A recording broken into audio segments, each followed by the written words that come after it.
Hello again, everyone. So, for this video, I'm going to discuss a little bit about domestic violence and disabilities.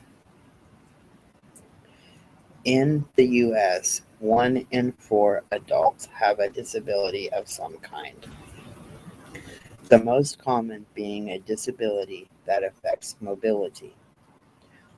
One can also experience cognitive, hearing, or vision disabilities. Unfortunately, adults with disabilities are at a higher risk of violence than non-disabled adults.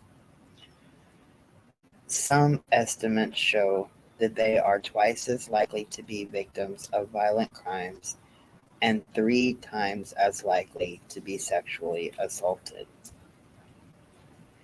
Individuals with disabilities can experience all forms of domestic violence, which may include physical abuse, hitting, kicking, punching, strangulation, using a weapon, etc.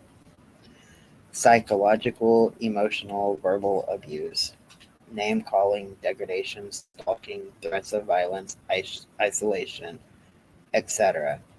And isolation is one of the biggest things because if a person has a disability with mobility or hearing or vision, especially, they can depend more on their intimate partner to take them places or, you know, to allow family members to come over because a lot of times family will be like, well, so and so is taking care of them, so we don't always have to check in. So isolation becomes like a serious issue. They can also experience sexual abuse, which is forced sexual contact of any kind that is unwanted. Financial abuse, controlling money, preventing a survivor from obtaining a job they are able to, or stealing disability benefits. Spiritual abuse, preventing or forcing religious beliefs upon them.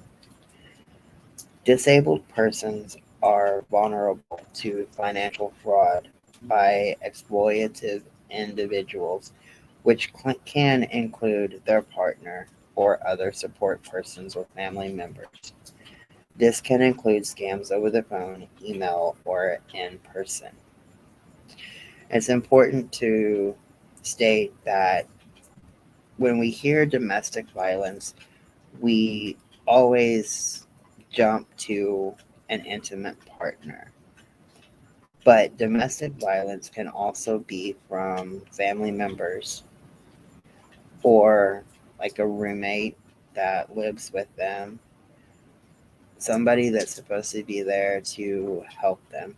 It's not always necessarily just an intimate partner, but for the most part, that's usually how it goes.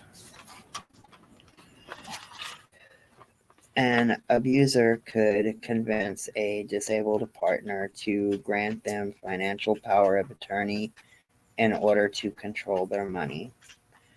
The disabled survivor may be coerced to extract cash from an ATM unwillingly. An abuser or other caregiver could steal valuables from the survivor without them knowing it. Abusers know that individuals with disabilities are more vulnerable, potentially more trusting, and sometimes less likely to be believed. If the survivor has a cognitive disability, there is an even greater chance the perp may not be caught.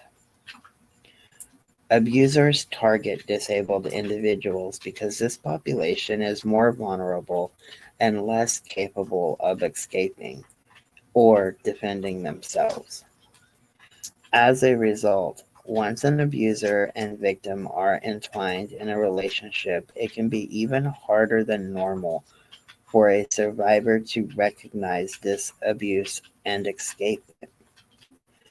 Some service providers, once they hear a survivor is disabled, have an innate fear that comes from not knowing what to do or how to help. The first thing to do is overcome that barrier of fear, which can be done simply by asking the survivor, "What do you need?" Barriers that disabled survivors can face when leaving the abuser: reliance on other people, including the abuser, for daily care, lack of education around domestic violence, lower self esteem, being only seen as their disability, oftentimes as a power and control method used by the abuser.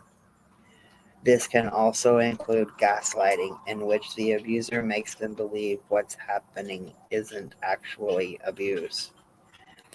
Fear of disclosing abuse because their primary caretaker might be arrested or separated from them.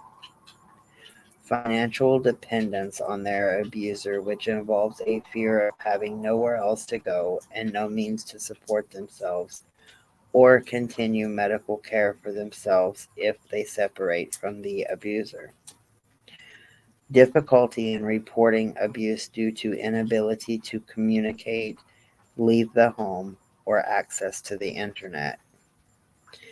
Inaccessible services where they live, lack of shelters that can accommodate wheelchairs, vision impaired, survivors, or service animals. Such places as New York, you have to walk up several flights of stairs to get to a service. So, what makes a program accessible? There are some basic things programs can do to make sure that they are accessible to the survivor. They can have large print or high contrast materials. A sign asking, "Do you need accommodations?" Are doors and hallways clear of obstructions? Is the lighting adjustable? Handicap parking spots? Accessible bathroom big enough for wheelchairs?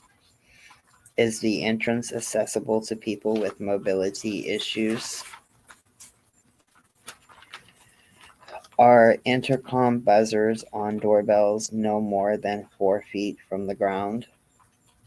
Is Braille an option for outdoor signs or instructions? Is there a working elevator if more than one story? There is a link on my community page with a complete list of the ADA standards for compliant design on buildings and structures to make them accessible to the disabled. We all know about wheelchair ramps and parking spaces, but there is a lot more to it. A lot of times we find in the disabled community stigma and stereotypes that exist, particularly if a person doesn't speak verbally. There is an assumption that they are not going to be a credible witness or provide any kind of evidence. Usually, impaired survivors also have difficulties when seeking assistance. Reading business cards for services or detectives can be a major issue. There is an app called Be My Eyes. It is available for Android and iPhones that connects people needing sight support with volunteers and companies through live video around the world. The link to that is on my community tab as well. If you have a loved one that that app could be useful for, help them download it and explain to them how to access it, because it is seriously a life changer for many, many people. So, how can you report the abuser of a disabled person? If the individual you're concerned about is in immediate danger, always call 911 first. If you suspect abuse and haven't witnessed it firsthand, it may not get a police response. Also, remember that sometimes a police presence can place an individual with certain disabilities in additional danger. If they react impulsively or are unable to communicate to police regarding what happened, or have acted in self defense in addition to these factors, they could be at higher risk for dual arrest or simply not being believed by an officer. It may be best to first reach out to a social worker service, such as Adult Protective Services. This service organization exists in every state to protect vulnerable adults over the age of 18. Once a report is made, your local APS office will determine if the report meets the state's criteria to open an investigation. If an investigation is opened, it will be assigned to a case agent who will then contact the potential victim in person. Most states specify how quickly an agent must conduct an in person visit.